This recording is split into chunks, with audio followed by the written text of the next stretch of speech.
Hello, good morning. Happy New Year to everybody. I hope you had a really nice Christmas with you and your loved ones.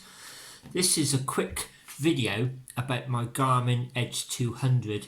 I don't really do reviews, but this ceased working recently. I'm really pleased with it, so I wanted to give some thoughts about it. I originally started navigating with Garmin in 2014, and on the suggestion of a friend of mine, just said get an entry level Garmin, an Edge 200. If you don't get on with it, it'll be an expensive mileometer. But I did get on with it, and it completely transformed how I navigate and plan and tour and everything. So this has been a game changer. As I said, bought it in 2014, just before Christmas. It got really wet and it just packed up. It had got drenched before, and the screen had got so much water underneath it. I thought I'd written it off. That was on my alternative end-to-end Dover to Cape Wrath about 3 years ago now. Put it in the airing cupboard, a few days, dried out. It was like it gave it a new lease of life. It worked perfectly, so I was really impressed with that. Some of the function buttons have really worn down, and I think there's a little bit of water ingress in there.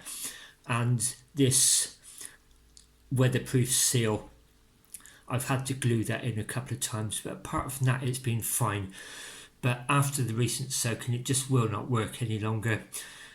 It's done about 70,000 miles over 2014 to 2020. That's 6 years of pretty constant use, so very impressed with that. I was aware a couple of years ago that I was so reliant on it, I ought to have a backup, which is exactly what I did. While they were still available, I got one of the last Garmin Edge 200s off Amazon, and that's now what I'm using. So that's been my backup on long trips the last couple of years, just in case anything went wrong. So I've now no longer got a backup. This is my main sole device. I just love the simplicity of the Edge 200. It fires up really easily. It doesn't seem to have the closing down and the bugging problems that some of the more complex Garmins do. I've never had any issues with it anyway. So that's what I'm going to be using now, an exact copy of the one that's just expired. But as a new backup, let me show you what I've just got. My darling wife Linda said to me, you really need a backup at some point, because if you're doing long cycle rides, if it gets stolen or if it gets damaged or if it just packs up, you need a backup device. So I'll buy you one for your birthday. Just tell me what it is and I'll buy it for you. So I did a little bit of online research and I've come across this, the Garmin Edge 130 Plus. It's just arrived. We literally just taken it out the box, switched it on to make sure it's okay, and then it's being put away for a couple of weeks until my birthday. But that's going to be my new backup device. Because the functions are quite different on it, it's still entry level and it's still only a breadcrumb trail navigation line. Doesn't have mapping in, but it is Bluetooth enabled, which means I think I can sync it with my phone and put routes onto Strava while I'm away. Not that I'd want to, but it enables me to sync it with the Strava app, I think so anyway. So I'm going to start using it alongside the Edge 200 straight away, just to sort of get a feel for it.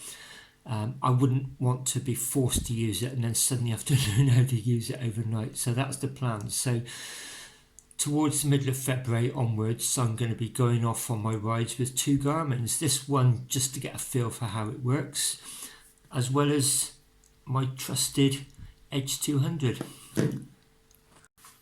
And talking about wanting a backup for my long distance plans, well, in the summer, I've mentioned it before, I'm doing this cycle tour from Ipswich along the Suffolk and Norfolk coastline up to King's Lynn. I'm going to be exploring the locations of 20 World War I pillboxes, And as the route's going to be a lot of off-road and very, very complex, you can imagine if I lost one of my Garmins, I'd be absolutely stuck. There's no way I could memorise it. So I'm pretty much finalising the route for that, so I'll maybe do a video on that shortly. Next up, in the next couple of days, I'm hoping to go over to the Severn Bridge and replicate a photograph from 1966. The location will be the Orst Ferry. You can see the new Severn Bridge above it, literally weeks away from being opened. So I'm going to try and replicate that old black and white photograph, hopefully this Thursday or Friday. So I'll probably shoot a video of that. In the meantime, once again, all the very best for 2022.